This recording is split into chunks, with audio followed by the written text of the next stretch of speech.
వినాయక చవితి దగ్గర పడుతుంది, ఇంకొక నెల రోజులే ఉంది పండుగ. అయితే వినాయక చవితి అంటేనే మనకు ప్రత్యేకంగా గుర్తొచ్చేది ఖైరతాబాద్ పెద్ద గణేశుడు. ఇప్పుడు మనకు పెద్ద గణేశుడు రెడీ అవుతున్నాడు.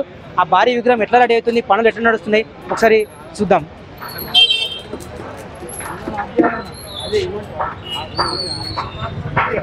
మనం ఇప్పుడు చూస్తున్నాం కదా, ఈ మంటపం ఇది. ఈ మంటపం ఆల్రెడీ మొత్తం చుట్టూ అంత వర్క్ అంతా అయిపోయింది. టాప్లో టెర్రస్ కూడా సిద్ధం చేసిరు.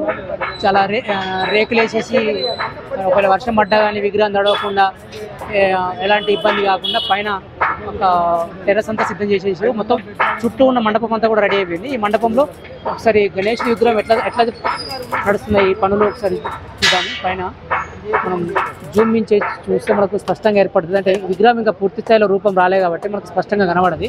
అంటే ముందుగా పిల్లర్లు ఏర్పాటు చేసి ఆ పిల్లర్లకు చుట్టూ చిన్న సైజు మనకు ఐరన్ రాడ్స్ వాటితో ఫస్ట్ ఒక షేప్ తీసుకొస్తారు. తీసుకొచ్చిన తర్వాత దానికి జాలి లాగా ఏర్పాటు చేస్తారు. ఆ జాలి మనం గమనించవచ్చు, మనకు స్పష్టంగా ఏర్పడుతుంది. మనం కాళ్ళ దగ్గర నుంచి తల వరకు ఒకసారి మొత్తం చూద్దాము. ఇక్కడ కాళ్ళ దగ్గర నుంచి ఈ కాళ్ళ దగ్గర నుంచి మనం అలా స్పష్టంగా కొంచెం జూమిన్లో చూస్తే మనకు స్పష్టంగా ఆకారం ఏర్పడుతుంటుంది. చూడొచ్చు మనం పైన దాకా వచ్చి తొండము అలా ఇట్లా మొత్తం 70 అడుగుల విగ్రహం కూడా ఆల్రెడీ దాని ఓవరాల్ స్ట్రక్చర్ అయితే రెడీ అయిపోయింది. ఇప్పుడు దీనికి నెక్స్ట్ పనులు ఏమున్నాయంటే చేయాల్సినవి, ఆ పనులు అందులో మొదటి ఘట్టం ఏంటంటే నెక్స్ట్ చేయాల్సిన పనులలో పాదపూజ.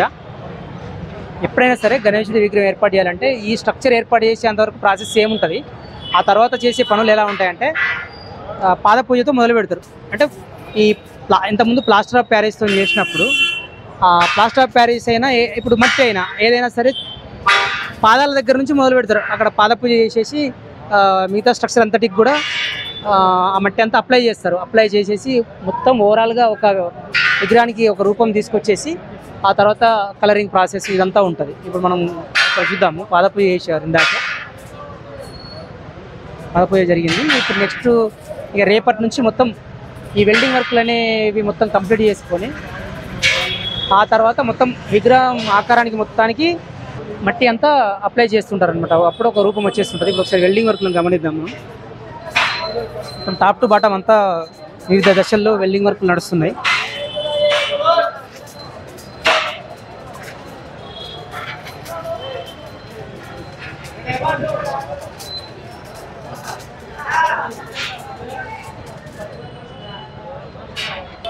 విగ్రహం కోసం ఇప్పుడు తయారు చేసిన ఆకారం ఉన్నది. ఈ ఆకారంకు మొత్తం మట్టి అప్లై చేసే ప్రాసెస్ ఎట్లుంటుందంటే ఫస్ట్ ఇక్కడ వరిగడ్డి ఉంటుంది, ఇదంతా తీసుకొని మట్టితోని మిక్స్ చేస్తారు. మొత్తం మట్టితో మిక్స్ చేసి ఇట్లా ఒక లేయర్ల లాగా ఏర్పాటు చేసి వాటన్నింటిని పక్కన పెడతారు. వాటిని విగ్రహానికి మళ్ళీ అప్లై చేస్తారు అనమాట. ఇప్పుడు మన ఆ ప్రాసెస్ ఇక్కడ నడుస్తుంది, చూస్తుంది. ఇక్కడ ఫస్ట్ స్టార్టింగ్ ప్రాసెస్ ఏంటంటే మట్టి మీద వరిగడ్డి పెడతారు. మొత్తం మట్టి మీద వరిగడ్డి పెట్టి దాన్ని ఒక లేయర్ లాగా తయారు చేస్తారు. అది రెండో దశలో జరుగుతుంది. అది లేయర్ ఇక్కడ ఆ బ్లూ షర్ట్ అక్కడ చేస్తున్నది, అదొక లేయర్ లాగా తయారు చేశారు.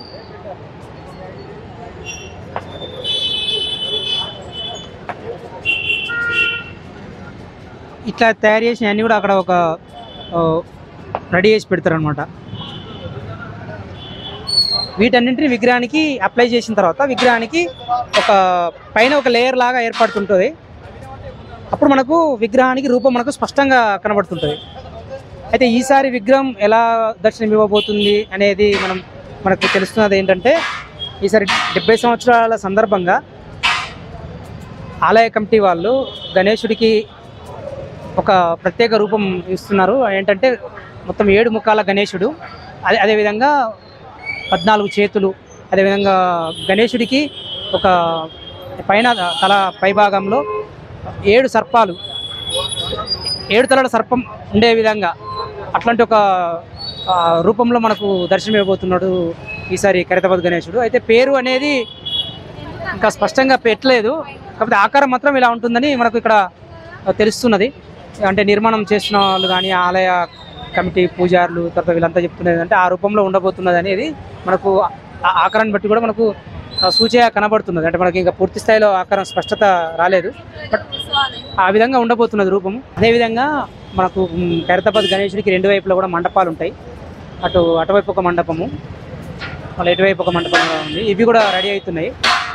ఓవైపు వెల్డింగ్ పనులు, ఓవైపు మండపం నిర్మాణ పనులు, వేటికవే ఏ డిపార్ట్మెంట్కి ఆ డిపార్ట్మెంట్ మొత్తం వేవల పనులు వాళ్ళు నిరంతరం రాత్రింబవళ్ళు కూడా కష్టపడి గణేశుడి విగ్రహాన్ని రెడీ చేస్తున్నారు.